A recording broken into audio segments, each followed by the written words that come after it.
So this is Genesis chapter 11. Now the whole earth had one language, and it came to pass as they journeyed from the east. It says from the east, that they found a plain in the land of Shinar, and they dwelt there. Then they said to one another, "Come, let us make bricks and bake them thoroughly." They had brick for stone, and they had asphalt for mortar. And they said, "Come, let us build ourselves a city and a tower, whose top is in the heavens. Let us make a name for ourselves, lest we be scattered abroad over the face of the whole earth." So in other words, they wanted to stop the whole idea of spreading out, throughout the world. And that idea came from God. So they wanted to stop that, which was, basically families were made, they had children, they grew, they stayed together for a period of time, and then they branched out. They lived, and that seems like it's been like that from that time to our present time. All right, so, and then over here it says, "But the Lord came to see the city and the tower which the sons of men had built. And the Lord said, Indeed, the people are one, and they all have one language. And this is what they begin to do. Now nothing that they propose to do will be withheld from them. Come, let us go down and there confuse their language, that they may not understand one another's speech." So the Lord scattered them abroad from there over the face of all the earth, and they ceased building the city. Therefore its name is called Babel, because there the Lord confused the language of all the earth, and from there the Lord scattered them abroad over the face of all the earth. So basically God's will was still being done, which was so that the earth would be multiplied and grow.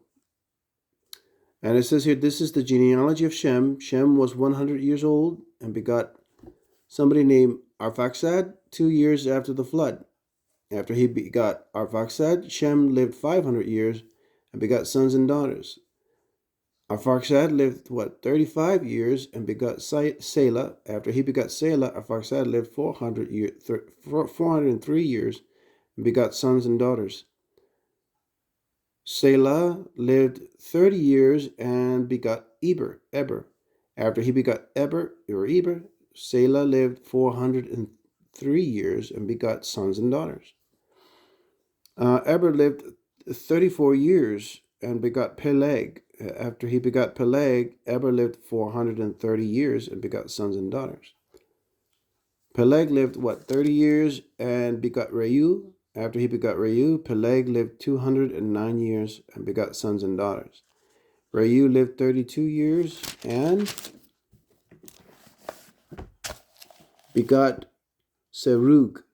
After he begot Serug, Reu lived 207 years and begot sons and daughters. Serug lived 30 years and begot Nahor.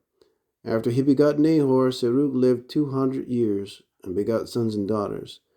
Nahor lived 29 years and begot Terah. After he begot Terah, Nahor lived 19 years and begot sons and daughters. Now Terah lived 70 years and begot Abram, Nahor, and Haran. So all this eventually leads to Abraham. This is all this reading so far from after the flood to Abraham, all the different genealogies, or the branching out of families, or the carrying out of God's will that has to do with be blessed and multiply, fill the earth. Those words. This is the genealogy of Terah. Terah begot Abram, Nahor, and Haran. Haran begot Lot, and Haran died before his father Terah in his native land, in Ur of the Chaldeans. Then Abram and Nahor took wives. The name of Abraham's wife was Sarai, and the name of Nahor's wife, Milcah, the daughter of Haran, the father of Milcah, and the father of Ishka. But Sarai was barren. She had no child. And Terah took his son Abram and his grandson Lot, the son of Haran, and his daughter-in-law Sarai, his son Abraham's wife, and they went out with them from Ur, maybe, of the Chaldeans to go to the land of Canaan. And they came to Haran and dwelt there. So the days of Terah were 205 years, and Terah died in Haran. Okay, that's the end of chapter 12. But it's interesting how you have a branching of peoples, families, and those ended up becoming communities, and then they ended up becoming cities, and they become great towns, became big nations, and over time just flooded the earth, basically. And then, wow, that's a long, we don't even know how long from the time of the flood to the time of all this before Abraham was in the next chapter called on by the Lord. So it makes you wonder, was the Lord pretty much silent all those years? I don't know, I think so. Sounds like it or seems like it. But I'll continue reading in the next chapter, 12. But I'm not going to read it in this, well, let me see. Yeah, I could. I'll read 12 right now. So it says here, now the Lord had said to Abram, what did he say? Get out of your country, from your family, and from your father's house.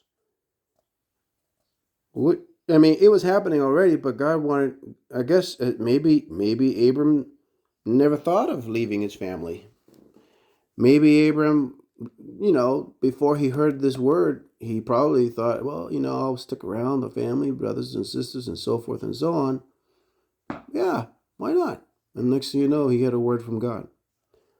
So God tells him, get out of your country, from your family, and from your father's house, to a land that I will show you. What land? Oh, a land? Where? I will make you, this is what God's promises to Abram, I will make you a great nation. Now he's talking to one individual, Abram. I will bless you and make your name great, and you will or shall, the word shall is will, and you will be a blessing. I will bless those who bless you, and I will curse him who curses you. And in you, all the families of the earth will be blessed. Now, God didn't say that to any of these generations prior to Abram. Prior to Abram. He said that to Abram specifically. The word that God spoke after the flood, anybody remember? I don't know. Let's see. What did he say? Let's see. I just want to see where was it that God spoke. It was after the flood. Yeah, so here's, right here. Let me see. Yeah, listen, right here. Chapter 9, from before. So God blessed Noah and his sons and said to them, be fruitful and multiply and fill the earth. That's God's will. Back then, it says, and the fear of you and the dread of you shall be on every beast of the earth, on every bird of the air, on all that move on the earth, and on all the fish. Remember, Noah at that time and his sons, his wives, they were the only human beings in existence after the flood. So through them, all chapter 9, chapter 10, grew. It just grew. Chapter 10, all that history right there. And then this whole thing of the Tower of Babel, they wanted to stop that spreading, God's will of this spreading out throughout the whole world, until chapter 12 is when God spoke again.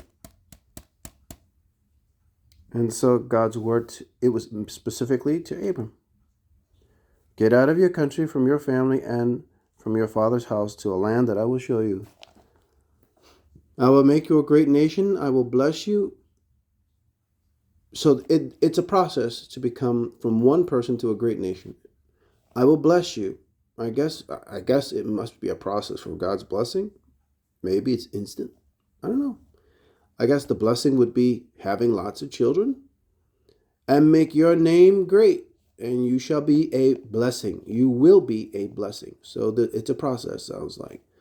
It's from the point of speaking the words to the future. I will bless those who bless you, and I will curse him who curses you. Talk about what? That's a serious blessing. That if somebody's going to curse and you're Abraham, and then God is telling you this. This is, and in you, look at this. In you, all the families of the earth will be blessed. It's a future, a prophetic word coming from God, spoken to Abram. Okay, so Abram's response, he departed. So he obeyed what God said. Get out of your country, from your family, from your father's house. That's what happened. Abram departed as the Lord had spoken to him. And Lot went with him. And Abram was 75 years old when he departed from Haran. Heck, I left Massachusetts when I was 49 years old. Abraham left when he was 75 years old. Then Abram took Sarai, and in my case, Laura. Abram took his wife and Lot, his brother's son. Now, I don't have any of my siblings' sons or daughters with me, and all their possessions that they had gathered, and the people whom they had acquired in Haran. And they departed to go to the land of Canaan. So they came to the land of Canaan. Abram passed through the land to the place called of Shechem, as far as the terebinth tree of Moreh. And the Canaanites were then in the land.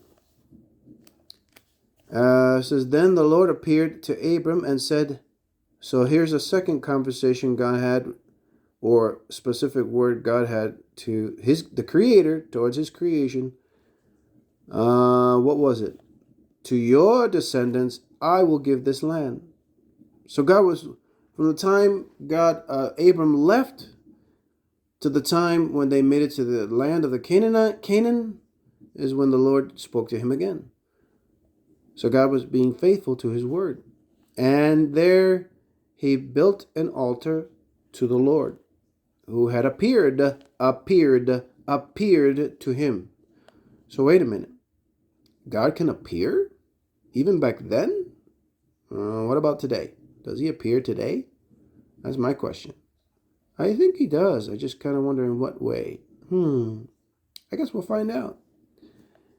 And there he built an altar to the Lord who had appeared to him. And he moved from there to the mountain east of Bethel, and he pitched his tent with Bethel on the west. And guess what?